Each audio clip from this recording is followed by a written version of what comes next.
Oh, look at that. We are live on The Lonely TARDIS, your journey through Time Lords and space and the entire multiverse of geek and pop culture. That's right, friends. We are branching out. We're branching out like roots covering your sidewalk and burrowing underneath your home and ripping up your sidewalls. Roots that just kind of get into everything and you can't get rid of them. Guess what? Can't get rid of us. Sorry, we're invading you guys again. You thought Doctor Who was over. We were going to take a nice little break. Ha ha. Nay, nay, we say. I say, because my name is right there, Dolly Domowski. You guys know me. This lovely gentleman, whose name is right there. See, I'm learning the point, Marcus Beer. You lost your damn mind. Of course. No more caffeine for you after 3 p.m. Thanks, Dad. And this lovely person, which I'm staring at him. Hi. Hello. Sean Norton. Trying to silence all my... You had Groot roots right there. It was right there. Instead you went to sidewall and stuff. Yeah, well, that's the leaves. You start with roots and then you spread up with leaves. These are like yoga moves that I've been doing with the Apple Fitness stuff. It's like, you're the roots, and now you're the leaves. No wonder you pulled a muscle in your back. Yeah, I did. I pulled a muscle. Gentlemen, friends, it is so awesome to be with you guys again.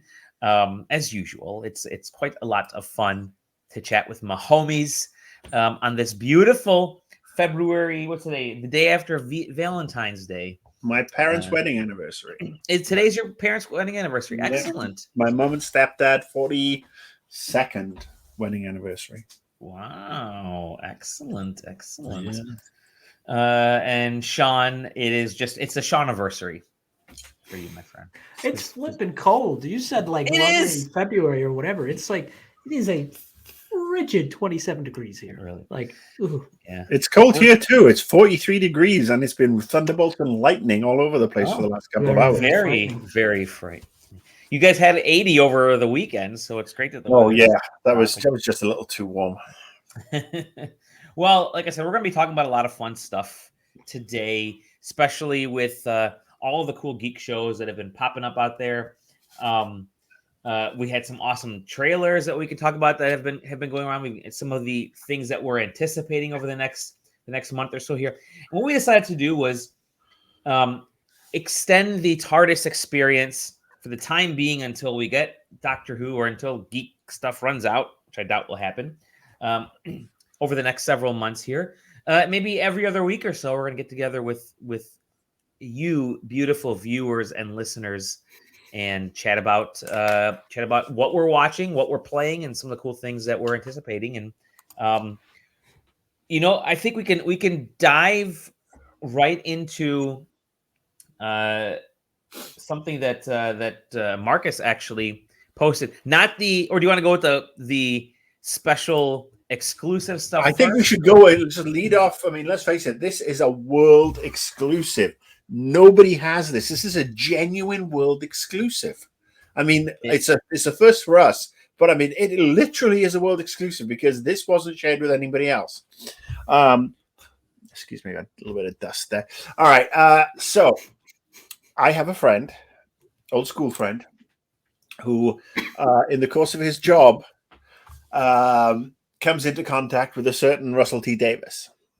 You know that man, the one who's did Doctor Who and is hopefully going to bring it back from the Chibnall apocalypse that we've put up with for the last couple of years. And every time he sees Russell T. Davis, they have this, they have a chat. And apparently Russell has a nice apartment with a huge freaking Dalek right in the hallway, as you do. And so some tidbits have come my way. I'm not going to name any names for obvious reasons, but this is what I've heard about the next set of what's happening with Russell T. Davis. He's writing all the episodes of the new series at the same time. He said he can't concentrate on one thing, so he'll write a few pages on one, then go for a walk, and then write a few pages on episode 3, on episode 8, 6, so on. He says it drives his producers bonkers. He said, he also said, when he was told that, I was friends with this guy, with my friend, and kind of Doctor Who nuts. He said, "I've just written an episode that will blow their minds." Hoping that's a good thing. Don't know if that's the 60th anniversary, but it's working. He's working away. We'll have it next year. He's writing all the episodes, which is great because that means he has a plan, and it's a season arc that I'm guessing. And yeah, I think that's hugely positive. I mean, admittedly, we will not see it until next year, but yeah, sometime, still a world exclusive. I mean, it's good to know amazing. that he's on the case already, which means they'll start filming. I mean, they've obviously not given away anybody's casting for the Doctor yet. I am still available. I'll be Doctor Fuck Off. I like that. Get to hear Marcus back. I am excited about this.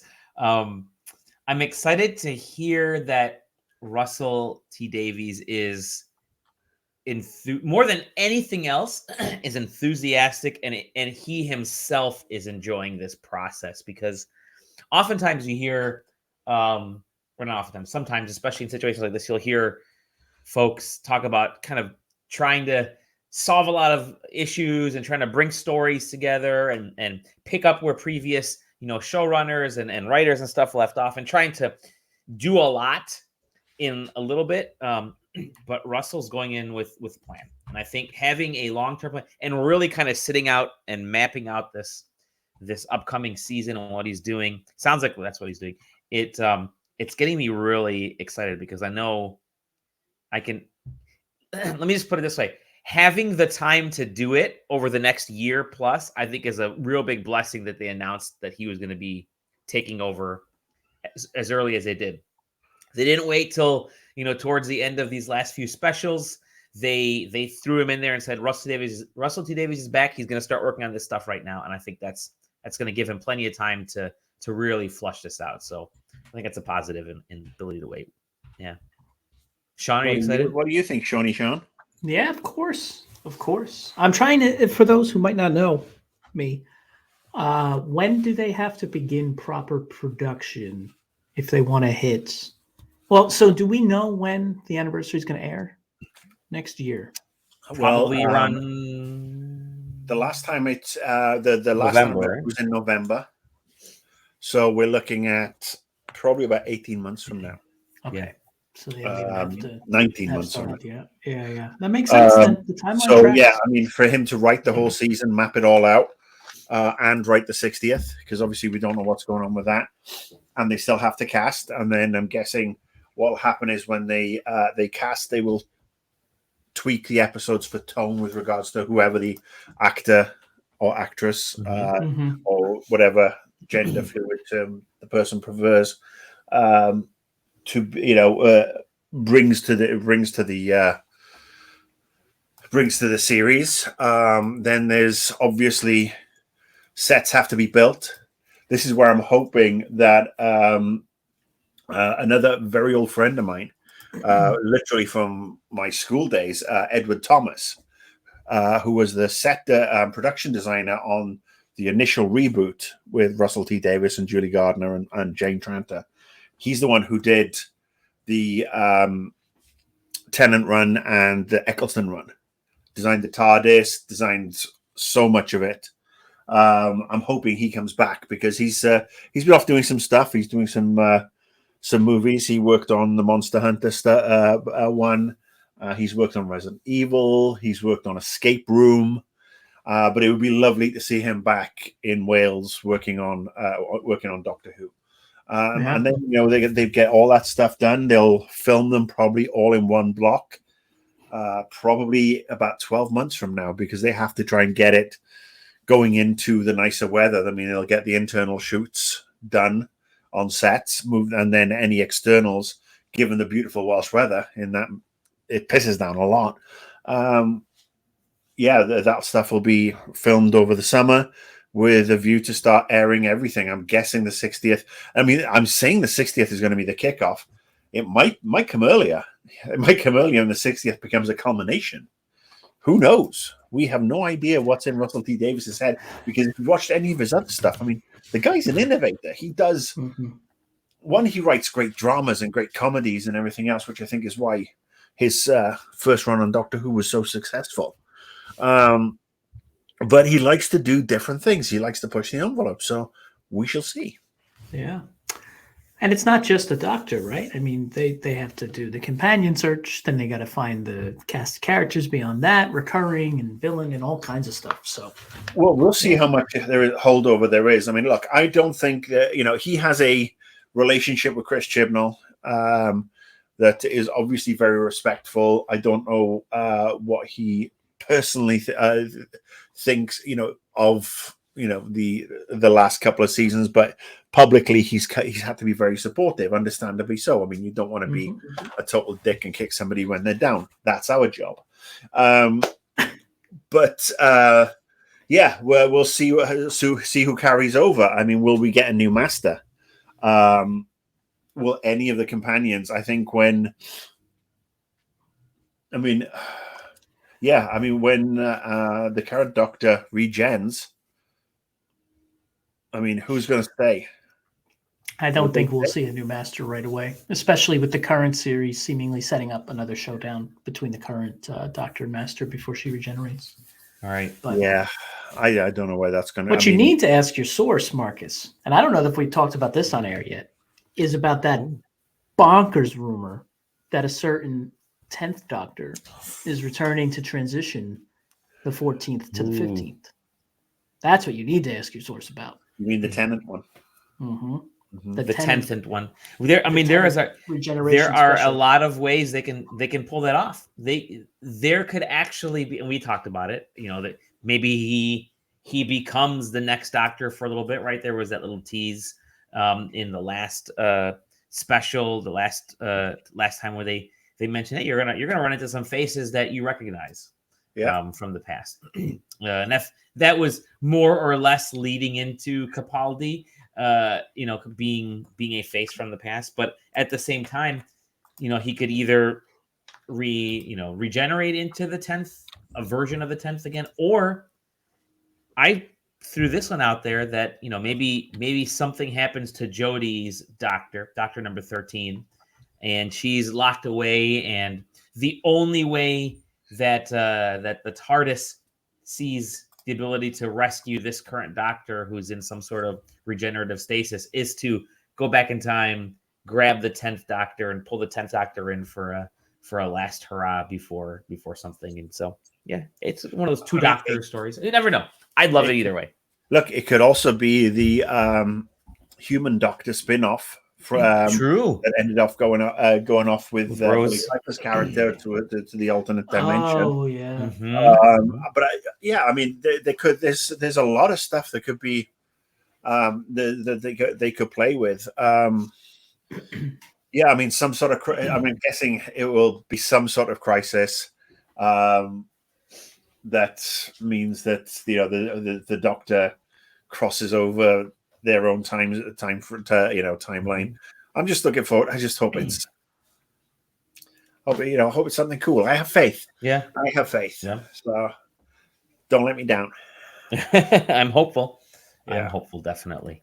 Well, let's move on to some non-Doctor Who news, and that is that there is a whole lot of awesome sci-fi and comic and geek and fantasy stuff happening right now. The phrase you're looking for is pop culture.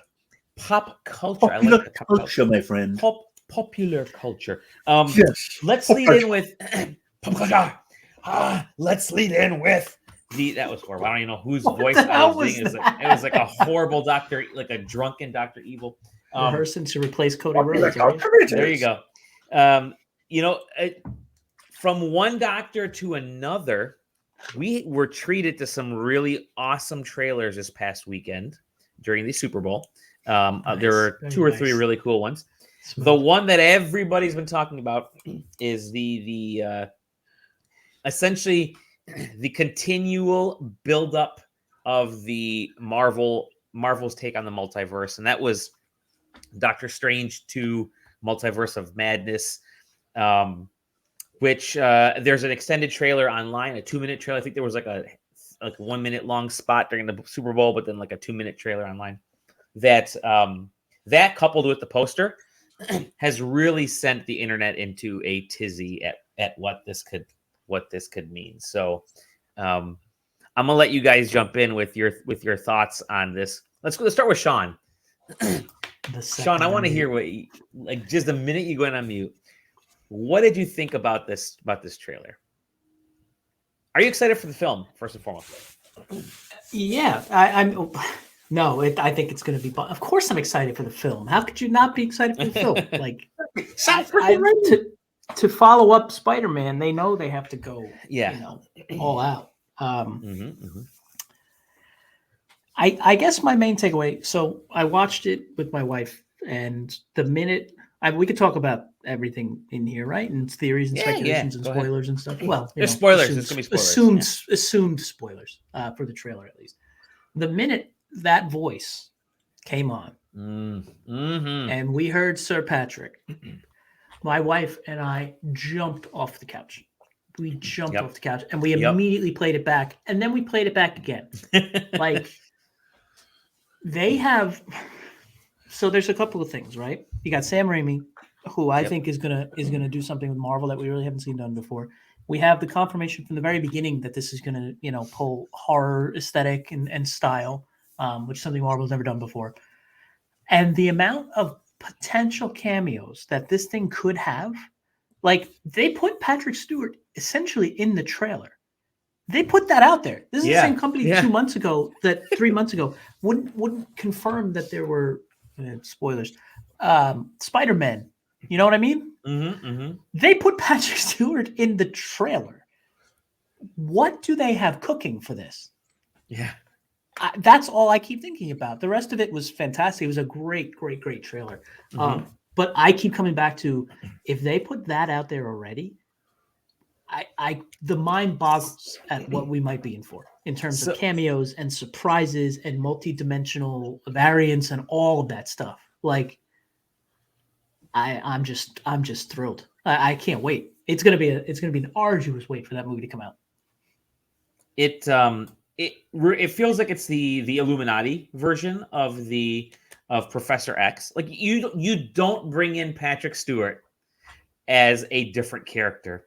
Oh no, Patrick Stewart. No, it's Professor X. This is Professor X. Now, 100%. It may not be a new Professor X for the MCU, right? This may be the multiverse Professor X. Some people even think it might be the X-Men cartoon Professor X. I've heard that. Really cool. That'd be dope. But this is the Illuminati. This is the multiverse Professor X, which I really think is a great way to introduce this character, because you also have, potentially superior Iron Man in this, the Tom Cruise Iron Man, as people call him. You see, obviously, America Chavez. You see Captain Carter. She's got her stuff in this. The flag. I think there's a lot, but the Patrick Stewart aspect and the whole Illuminati aspect is great, because that is the way to introduce mutants, in my opinion, into the MCU proper, because you can drop the hints that, listen, you may be dealing with magic, Doctor Strange, and you may understand powers as something that you attain, but where I come from, and likely in your universe, people are born with powers, and I think that could be sort of a bouncing off point for the X-Men and so on going forward. But we could see them pull in the X-Men, or at least hint that they will exist. Yeah. Going back into Marvel canon, you could see a Blade variant. You could see Fantastic Four variants and hint that, because we know they're coming. We could see Deadpool pop up for a minute and do a little cameo. Funny thing. Like, all bets are off for this. Straight up. What I'm really excited about this is it has potential to be bigger than the Infinity Saga, in that they even said it during Loki. By the way, you guys both saw Loki. I freaking loved Loki. I figured that to be the Doctor Who series that I've been wanting the last few seasons, and how they kind of do time travel and mixing all that kind of stuff and variants. But the idea that they just have Infinity Stones as paperweights and they throw them in the trash because there's so many of them in all the different multiverses. And how that minimizes the Infinity Saga is fantastic because it's them saying there's something bigger than your reality. And if this leads into the Secret Wars, the what is it, the Battle World, all that kind of stuff that really could be coming for the MCU, where you are pulling in not only Captain America, Chris Evans, but you're pulling in Human Torch, Chris Evans in one aspect, and you're going through the history of Lou Ferrigno, Incredible Hulk. I could see them pull in and really bring all this junk in to make a complete overhaul of the Marvel Cinematic Universe and say, look at all these different heroes and characters, everything you've watched, fans growing up, stuff you watched in the 70s and 80s and 90s and early 2000s, that's all canon now. And now we get to start new with a whole new, the MCU is kind of reborn, which we've been wanting the MCU to kind of get reborn because they're starting to get a little convoluted. This could do it. And it so excites me at the possibilities for this, that something that's bigger than the Infinity Saga, even though the Infinity Saga was actually a very concise storytelling process. There's just so much opportunities, so much fan service to this. It's so exciting for me. Marcus. Well, don't forget, we've also got Secret Invasion coming up, the TV show. Yeah, Secret Invasion is coming. We've got Armor Wars coming up, the TV show. Yep. We have Kamala Khan, Miss Marvel. Yeah, Miss Marvel. And She-Hulk. Those are all coming this year. Yeah. So, I mean, yes, I do think that this is very, very exciting. I think that last year was a not underwhelming year for Marvel, but on the cinematic front, I mean, obviously Spider-Man was the 800-pound gorilla, but that was, that stood out on its own. But the other three movies of the year did not really whelm me. They were okay. They weren't awful, but yeah, I actually enjoyed the TV shows more than anything last year. I mean, and yes, this could be the start of pulling the mutants in and the Fantastic Four, because obviously, if you're looking at the Illuminati, let's tick them off, shall we? We know it's Professor X. We know it's Tony Stark. He's dead. So which Tony Stark are we looking at? Is it the Tom Cruise one that from decades ago that was planned? Yeah. We're also looking at Nama, the submariner. Yes. We are looking at Black Bolt, hopefully not the one from that horrible Inhumans show on Hulu. We are looking at, who else are we looking at? Professor X. Obviously, Doctor Strange is part of the Illuminati. Mr. Strange. Mr. Fantastic. Yep. Tony Stark, Namor. Iron Man. Reed Richards. Yeah, that's basically Black Panther. Black Panther, T'Challa. Yeah, T'Challa. No, T'Challa's obviously. This might be a way of them recasting T'Challa. Sylvie variant with what's his name, Killmonger. I could totally see Killmonger. Michael B. Jordan. I could see them doing that, but I'm happy with them moving to a new Black Panther who isn't T'Challa. I'm retiring that out of respect. Yeah. Because, well, let's face it. I mean, he was a legend and such a great actor and embodied that role. I mean, there's certain things you can't recast. So I think if they could figure out a way to bring all this stuff together and then pull this into, maybe all this stuff gets pulled into our universe at the end, or like the general MC universe, MCU, at the end of Doctor Strange, where a spell happens and all of a sudden we have mutants, we have the Fantastic Four, we have the Illuminati. I mean, obviously, there are some flies in the ointment. The Professor X that they've got is Patrick Stewart, who is, if you watch Picard, is a little bit on the mature side now. So, maybe he gets pulled in and is sort of like de-aged to what's his face, the other Professor X, little Scottish guy. Yes, Thingy Jubbly. Yeah. But anyway, I think it's great. I mean, James McAvoy. Thank you. I mean, could we get a Logan? Could we get a Logan cameo? That would be cool. I will say What's really cool, the Mr. Fantastic stuff is interesting because, as we all know, who is Kang the Conqueror in the future, but if not a direct descendant of Reed Richards, right? Yeah. And Kang made his appearance in Loki, and he's the next quote-unquote big bad in the Marvel Cinematic Universe. This could all be leading to Kang the Conqueror, and then, the Fantastic Four right after that. Well, we also have Adam Warlock. Adam Warlock is coming in the next Guardians. Oh, yeah. Nobody's mentioned Silver Surfer. Silver Surfer. I mean, Galactus, Doctor Doom. I mean, look, to say that the Marvel Universe is in rude health with regards to what it's capable of playing with over the coming weeks, weeks, months, and years is an understatement. I mean, they do have something like 50 odd years, maybe more, of amazing stories to mind. Secret War, Secret Invasion. There's a whole bunch of stuff. The Dark Avengers. Oh, Dark Avengers are great. Yeah, I mean, I could just probably pull a bunch of books off the wall here. I mean, the Ultimate Universe. The other thing is Marvel Zombies. Yeah, Marvel Zombies. They're in this trailer. Yeah, you can see they looks like there's some zombie action in this trailer. Yeah. I mean, and look, it did touch in on the What If that we've just had come through on Disney Plus last year, which basically became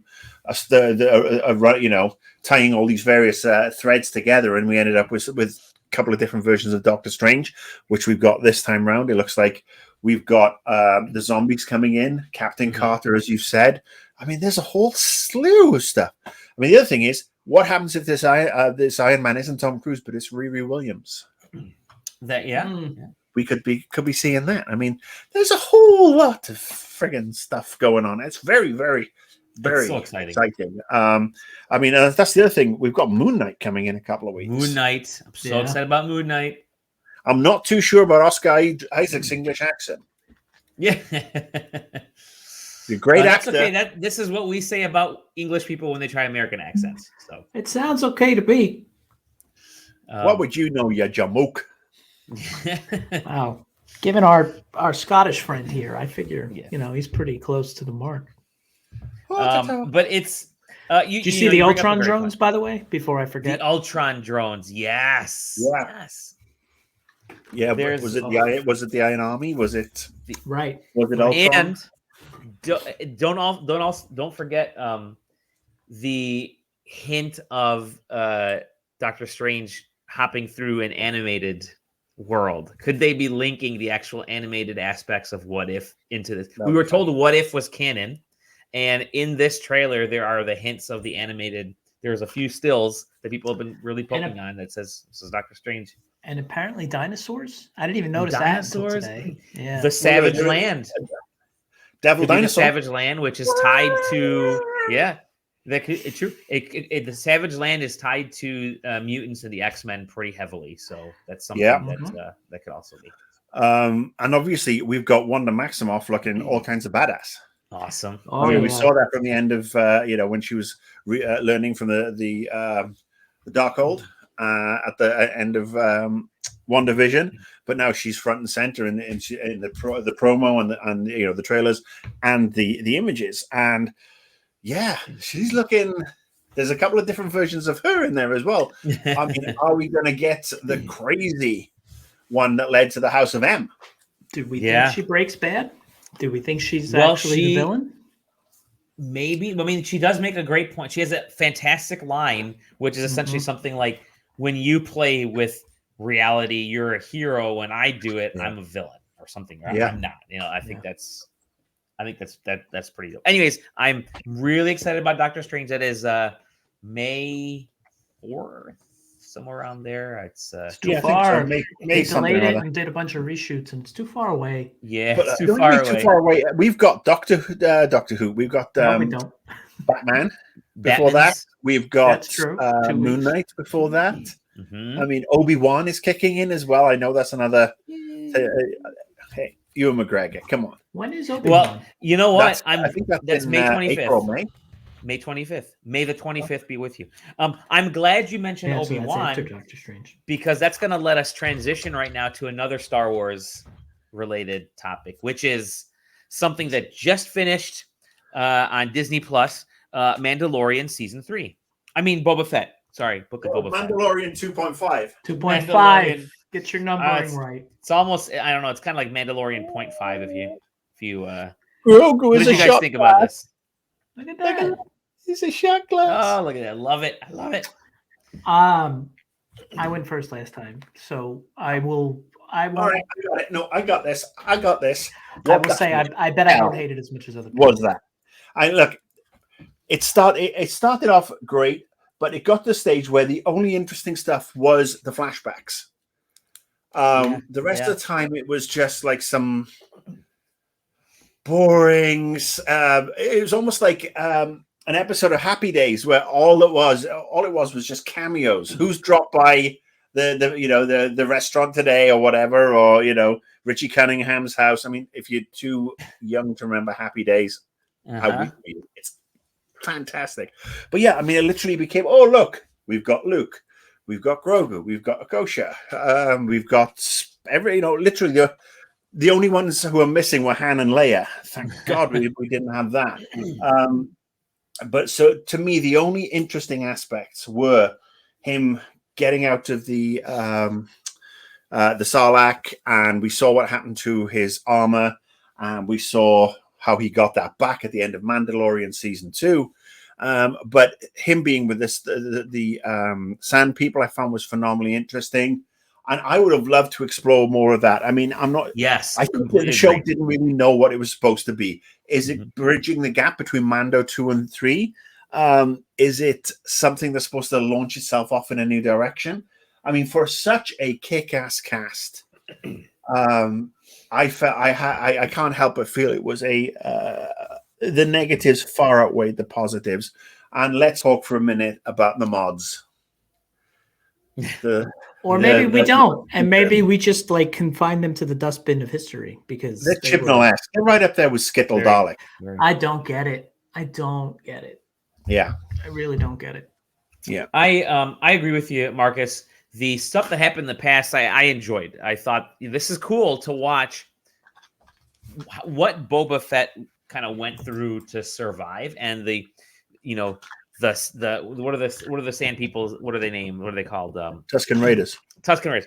I thought that's a very cool angle to take for a story. I almost would have just wanted to see them do the whole series with him with the Tusken Raiders and just go from there to the point, and it leads up to the point where he meets the Mandalorian. I think that would have been fine. But it really went off track for me. The best characters that were introduced late into this were killed off almost instantly. You had what is his name, Cobb Vanth, who's the marshal of Freetown, and then he's not dead. He's alive. No. He's in the back of the tank. He's in the back of the tank. That's right. They brought Cad Bane into it. That's what I say. Bane. They basically give him the Darth Maul treatment. Yes. I don't think he's dead. He looked pretty dead with the gaffy stick. Yeah, but he had the thing on him with the beeping and everything. I don't think he's dead. I don't think they'll bring him in and treat him like that and toss him out. I hope so, because he's a pretty cool ass character. And oh yeah. For me, the biggest issue completely wasn't just Boba Fett, wasn't just the characters coming in and out. It wasn't just a storyline that bounced around too much and didn't go anywhere. It was that we're on, pardon my French, pardon my language, I should say, we're on fucking Tatooine again. And let this planet die. Mandalorian was great because he went to different planets. He met different people. He came back to Tatooine only when he absolutely needed to. And even then it was a little bit much, but still. But in this case, the whole series took place here. And I'm so done with this. I'm so done with this story. I mean, with this place, I never want to go back here again. Yeah, I mean, we've had basically almost 2 whole seasons of a show stuck in the same freaking sandbox, literally a sandbox. And while we have some great characters, they need to go. I mean, now they're, Mando and Grogu are back together. I wonder if Grogu is going to wield the Darksaber, because the Mandalorian can't really do it. I mean, he's obviously having problems. So, yeah, that's what I'd like to see. But yes, Book of Boba Fett was a book I won't reread. I agree. I might reread the second half of it, 5, 6, and 7, because the Mandalorian that was episode. Really solid Mandalorian. That was great Mandalorian content. That was great. I don't know. Maybe because I wasn't as invested in Boba Fett as a character as a lot of other people were. You guys are all right about it being completely uneven and the pacing being weird, and this is 100% Mandalorian 2.5. I don't know. I think they had a really unique idea for the character that made no sense, wasn't really fleshed out, and ultimately didn't go anywhere. He was a crime lord that didn't really commit crime. He was more like a sheriff with a sort of corrupt streak. And I don't know. I guess if you look at it as he was motivated to defend his home, which, okay, and some other stuff, maybe it could have been fine, but it was so meandering. And then he wasn't in the last third. They did that show. The Book of Boba Fett is missing a few chapters. Do you feel like Mando Din Djarin kind of took on the role of what Boba Fett was? Because he is, throughout his 2 seasons, he was still a bounty hunter, and he still took on little missions here and there. That was what Boba Fett was, right? Boba Fett was this bounty hunter, the most feared bounty hunter in the galaxy. Well, now Din Djarin is the most feared bounty hunter in the galaxy, and he's still attached to little baby Yoda. By the way, I did love in that the last couple episodes where on Tatooine, I forget her name, but Amy Sedaris, her character says, Grogu. Well, who gave you that name? To the point where it's like, okay, somebody agrees with us, and they actually built it in there. But once you create a new Boba Fett, I think they didn't anticipate the Mandalorian potentially being as popular as he ended up being after that first season, and they started introducing Boba Fett back in there. I think they didn't really know what to do with Boba Fett after that, because you can't have 2 of these guys who are sort of identical, right? Well, I mean, one of them is a true Mandalorian, the other one isn't. He's a clone baby. Yeah. But I think it just explores that we all became enamored with Boba Fett back in the days of The Empire Strikes Back, because he had, 6 minutes of screen time and 3 lines. Yeah. And that was it. I mean, we saw him briefly in Return of the Jedi, but everything built up and built up and built up. Around him, we're all excited, blah, blah, blah. But there was nothing there. I mean, it was literally, you scratch the surface and it's a void. I mean, it's very similar to Darth Maul. If they brought Darth Maul back into a character, into the Star Wars universe, I guarantee you it won't be as fleshed out as it should. And everybody will go from, Darth Maul was so cool, to, the book of Darth Maul sucked ass. I mean, but they did that with Darth Maul already, and they did an excellent job with that. Was that in the animated stuff? All the animated stuff. All the animated stuff. Well, he had the tease in Han Solo, but they really, really, really fleshed him out in Clone Wars and Rebels. Ultimately, I didn't watch any of those, unfortunately. Neither did I. There was a lot of story to watch. That's why. If you ever get the chance, I mean, that the Clone Wars cartoon and the Rebels especially is. But no, Darth eventually has a confrontation with Obi-Wan, so his arc becomes really, really, really well done. He had a confrontation with Obi-Wan. He got chopped in half because of it. Oh yeah, and he runs into him again down the road. How can he? So he's what? Like, he can't run into him again, can he? He doesn't have legs anymore. Drags himself into him. They rebuilt Darth Vader. Guys, there's mods. There's mods all over the galaxy. He's like the Black Knight, I think, from Monty Python and the Holy Grail. It's like, it's just a flesh food. Come here, I'll break your leg off. No, he has robot parts. And I guess my fear with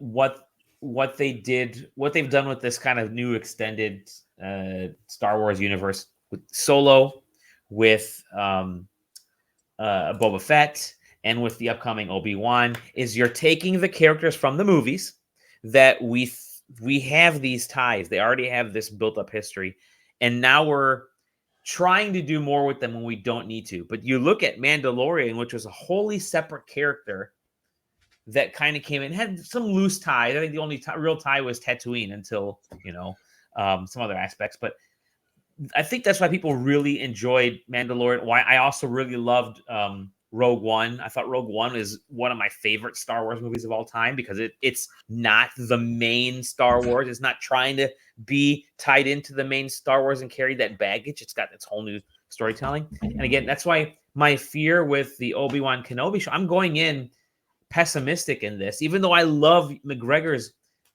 characterization of Obi-Wan. I'm going in pessimistic because they're rehashing this character who I already have this great connection to, and now they're trying to add more to it, and it's going to make me feel like, okay, you did something kind of cool in the movies, but now it's just dragging it on, and I don't know. I hope they take him off Rogue. I hope they take him off Tatooine. I do too. I really do. Yeah. But can we move on from something? Yeah, let's get off Tatooine. Something that I really have been enjoying, and I hope if you can hear this if I play it.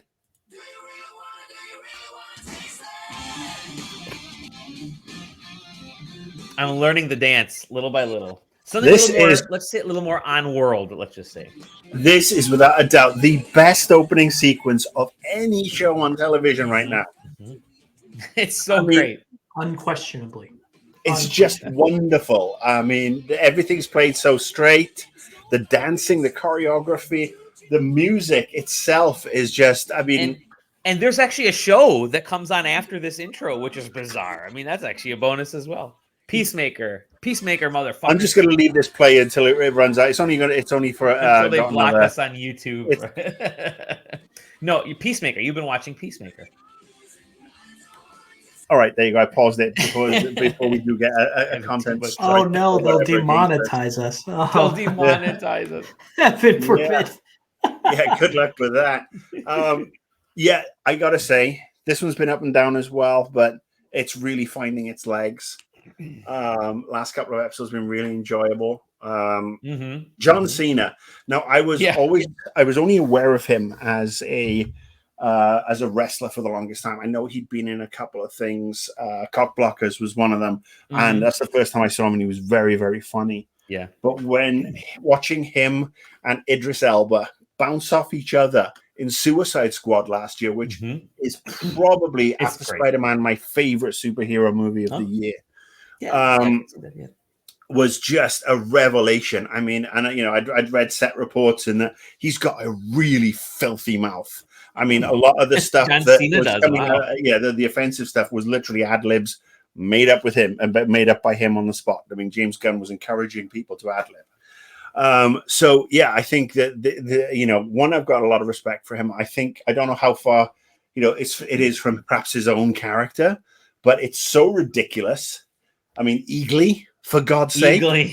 I think that it's one of the best. I mean, I got to say, the DC TV stuff, especially on HBO Max, really good. I mean, Doom Patrol, really quite excellent. Has highs and lows. I don't know if you've seen Pennyworth, which was on Epix, has just moved over to HBO Max, which is, and I'll obviously, going off on a tangent here, but Epix, Pennyworth is Alfred Pennyworth, Batman's butler, and it's basically set in an alternate universe during the 50s and the 60s in London, and it just shows his background and how he comes into contact with the Waynes, and it's filthy. I mean, it's filthy. It's a proper grown-up. You'd never get that on. You never see that on Disney Plus. It's a perfect HBO. I mean, it's like Game of Thrones level: swearing, violence, boobies, bottoms, everything. And it's good. So I recommend watching it. It's actually really, really good. It's got the Court of Owls in it. So yeah, there's that one, and then there's the Titans, which has been really quite good. A little uneven again, but really quite enjoyable. So you've got those 4 shows now that I've really been impressed with regards to the DC stuff. And then, we can talk about the Berlanti stuff till the cows come home. I mean, that has been up and down. I used to watch Flash religiously, then I got so bored with it. Ditto Green Arrow, Superman and Lois. I mean, that's too much of that stuff.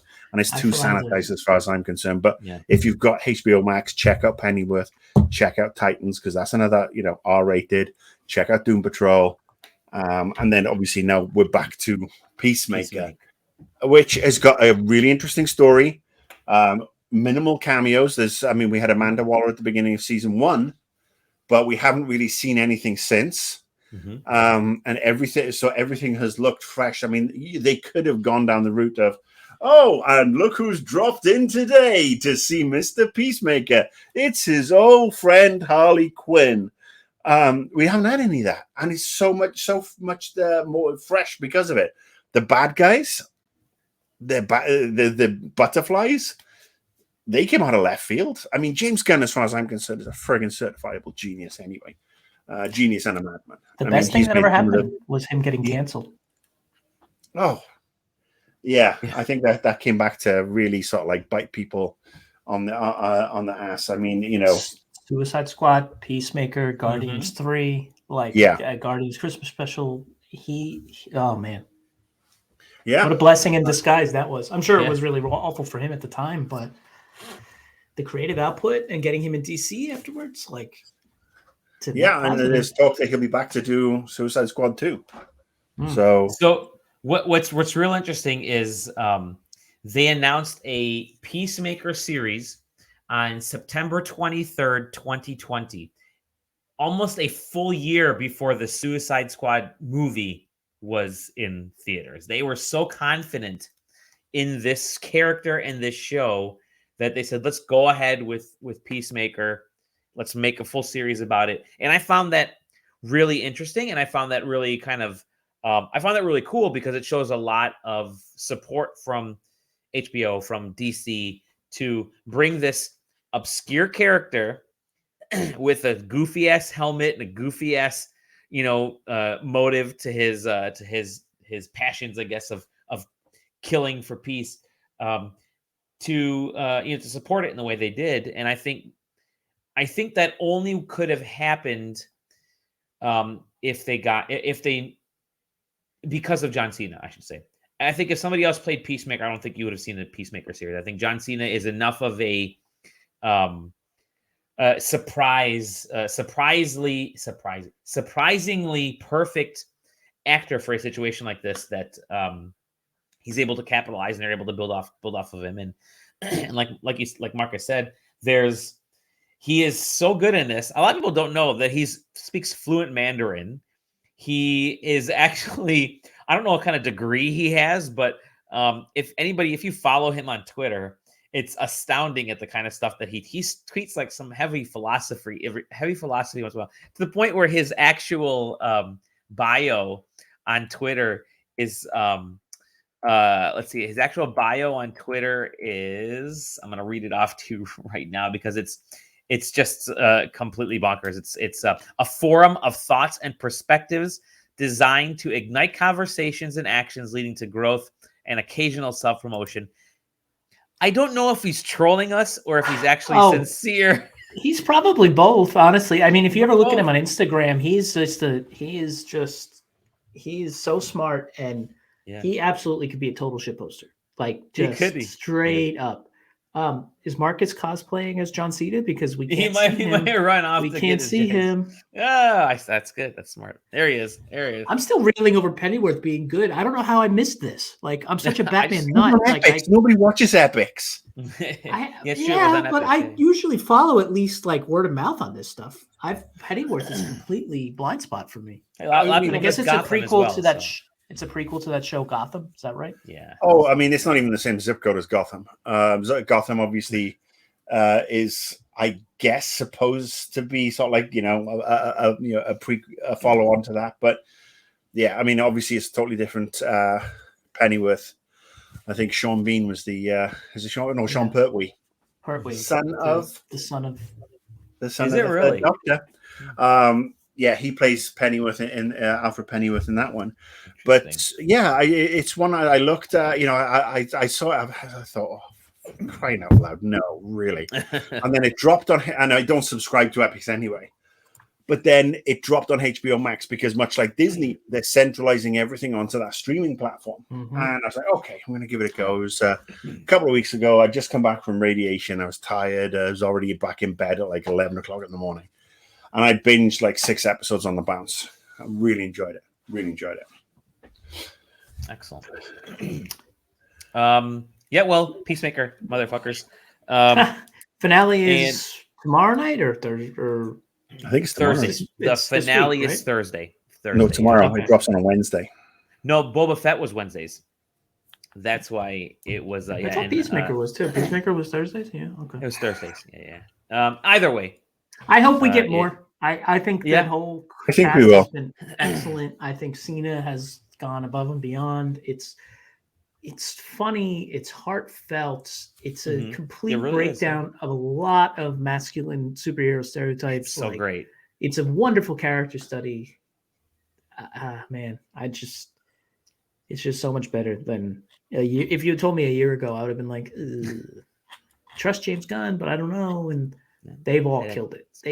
And they just terrific cast, absolutely terrific cast. Yeah. Robert Englund as was it the dragon, Red Dragon? I forget what his name is in the show. And then there's Robert Patrick, not Robert Englund. I'm sorry, Robert Englund was Freddy Krueger. Robert. Robert. I knew there was. It was a Robert. It was not Robert Fettuccine, the character known as Boba Fett. It wasn't Robert Goulet. Robert Goulet. And you're right. It is. It's tomorrow night. It drops at 12 midnight tomorrow night. Yeah. So it's Thursday for me, but is it midnight for you or 9 p.m.? Midnight. No, it's midnight. 12:01 PST. So okay, so it's 3 o'clock in the morning for me. There you go. Yeah. So hey, you can stay awake, drink a lot of coffee. I do want to briefly mention, or we're coming up on we're at 50 minutes right now. I wanted to mention if you have not watched The Expanse, it's one of the best sci-fi TV shows of the last decade. I think they just wrapped with season 6, and it's over. The Expanse is over. They did kind of leave it open for now. Well, it'll come back. I hope so. They left the ending open. They kind of wrapped the main story, which is the book is it's based on books. There are 9 books. This covered essentially the first six and a half books, which those are the ones that I've only read through. So, which it ties in perfectly. But it's a fantastic TV series. It's got great characterization, beautiful, fantastic acting. What I loved about the series was the way that they actually tied as real as possible space physics into storytelling with things like the burn of a space shuttle or a spaceship when they're trying to slow down and they have to do certain quick whips around, and that causes people to do certain things. There are G-forces that cause characters to black out in some episodes, and that allows other characters to do certain things from a plot. It's so well done. The first 2 seasons, especially, I think, are absolutely phenomenal. They were on Sci-Fi at first, which is wild. Yes. Then it got canceled, and then Amazon saved the show. Bezos thought I need a show. Yeah. Then they ended it a little bit prematurely. But They ended it. But again, they kind of leave the ending open-ended with a couple little characters, but with the thought that, hey, down the line, if we ever want to pull it back out and go forward, we actually do have the seeds of it. But so you've seen it then, Sean, since you know what I'm and I actually just finished the last book. Cool. Did you? Okay. A couple weeks ago. Yeah, dude, I was all in on the books and then all in on the show, and then I fell out of the books around book 8 because life. They have not only did they do an excellent job with the show, but if they decide to adapt the final 3 books, it is. That stuff goes places. That shit. It is bonkers. And it's you think the Dune series is crazy, but it's a completely different ball game. Like it's just, and they hinted at a lot of that too. Like, which is why I'm convinced they're not done. I mean, all the Laconia stuff they were doing with the girl and her brother and all that. I won't get into too many spoilers here unless we dedicate an episode to this. But I would be stunned if that show wasn't back on the air in a couple of years. Yeah, it was the. I remember reading the first couple books, and then they announced the series, and so I sucked up the series. Now, granted, the reason that this became a show is Daniel Abraham, who's a very accomplished writer. He's our generation. He's in his 40s, old and 50s. AF. So, old AF. Not super old. He's not like George R. R. Martin old, but he the link to George R. R. Martin is that the other writer of this book series is Ty Frank, who used to be George R. R. Martin's assistant. That's how I got to know. I got to know Ty, Mr. Frank, through some of the stuff. I did a few interviews with George R. R. Martin and interfaced with Ty Frank. And Sean, you might remember that one we did with George R. R. Martin. You were on that actually. We worked through Ty to get that. Anyway, so Ty and Daniel Abraham are sort of collectively the writer of the Expanse books. And so I thought, I want to give this a shot. It is the reason I fell in love with it was it's a Mass Effect level space opera. And I had been raising the banner for this book and the TV series, the books and the series for years until finally, it didn't really feel like until the last maybe 2 years that people really took note of the show. And it wasn't really until Amazon decided to pick it up that people thought, well, we're going to check this series out because Amazon is throwing their weight behind it. And they did a great job. I recommend it. It's a great series, great characters. Really, really, really good. Compelling, great storytelling. And it's very realistic future. It's not like crazy spacefaring stuff. It's more realistic than Mass Effect in a way. Because there are knowing us. Yeah, exactly. Because it deals with very human topics of very modern social topics. How do these translate in the future from pollution to social injustice to segregation to war to poverty? But they do it through space, and I think that's what works well. Anyways, check out The Expanse. Great, 6 seasons. The last couple seasons were shorter, but you can probably binge it in a couple weeks and really enjoy it. Have you watched it, Marcus? No, I haven't. No, I tried to start watching it, just got a little bit slow for me. Sure. Yeah, not my cup of tea. But I've heard so many good things, but it's not for me. It does start slow. If people can get up, if people can get past the short, slow first season, it picks up. But I hear you. On the subject of renewals, Futurama's coming back. Futurama, yeah. On Hulu, correct? Yes, but will we have a proper vendor? That's a good question. That is they are. We should table that discussion for another time. See who actually liked Futurama, who didn't. I did hint. But yeah, we'll definitely talk about that more. We got our whole year ahead of us to talk about stuff because there's going to be a lot of Who. So there'll be plenty of geek things. Next time we'll cover some of the Batman stuff. We'll cover a lot of these movies that are just getting sequels and renewals. We're getting, maybe we'll see the Uncharted movie and talk about it. Who knows? There's a lot to talk about going forward. Until then, though, I want to put a bow on this episode. We're coming in at, I'm looking at the clock up there and on our screen here. It says 58 and a half minutes. Gents, it's been fantastic in this beautiful TARDIS verse, I don't know, we'll figure it out. We'll figure out what to call it. Either way, we talk about pop culture verse. Pop culture verse. I like that. Marcus, where can we find you?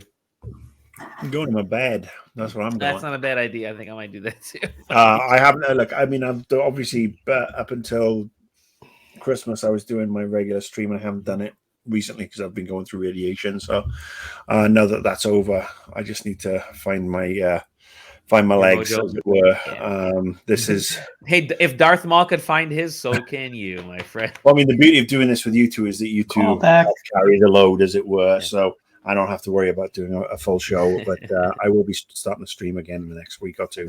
But yes, you can follow me on Twitter, and also you can find me on you can see the annoyed YouTube and Twitch and everything else. You got to pay extra if you want us to carry your load on a live stream. Heyo! That's Mr. at Sean Norton. Send all hate mail to him right there. Feel free to argue with Sean about all the Doctor Strange theories, and then nobody needs to. Nobody argues with me. We all mark out together. Correct. All as geeks and wrestling dorks. Definitely. Oh, there's been wrestling news. Oh my God! Talk about a whole show we could fill. Anyway, where we find you, Dolly? You can discount me from any wrestling show. Yeah, the host at Dolly. One of the hosts. I just hit the record button. That's all I do. I don't do anything different than you guys. At Dolly Demosky. But you can find us at Lonely TARDIS. That's more important. Please interface with us. Tell us what you thought of this show. Did you like it? Is it something you want to hear more of? Too bad, because we're going to keep doing them. And if you didn't like it, keep your mouth shut. Keep your filthy mouth shut. Seriously. You know what? We old now. Old. We're a collective age of like 120. I mean, it is, at least. You don't want to upset us. I mean, we'll send you to your room without any stuff. Sean's almost 30 years old, which is just crazy. Yeah, it's true. Yeah. Tell us what you want us to talk about. I think that would be great. That'd be awesome. All right, I got to pee. Let's go. Take care, everybody. We'll see you in the next episode of Lonely TARDIS. Bye. Marcus's load. Bye.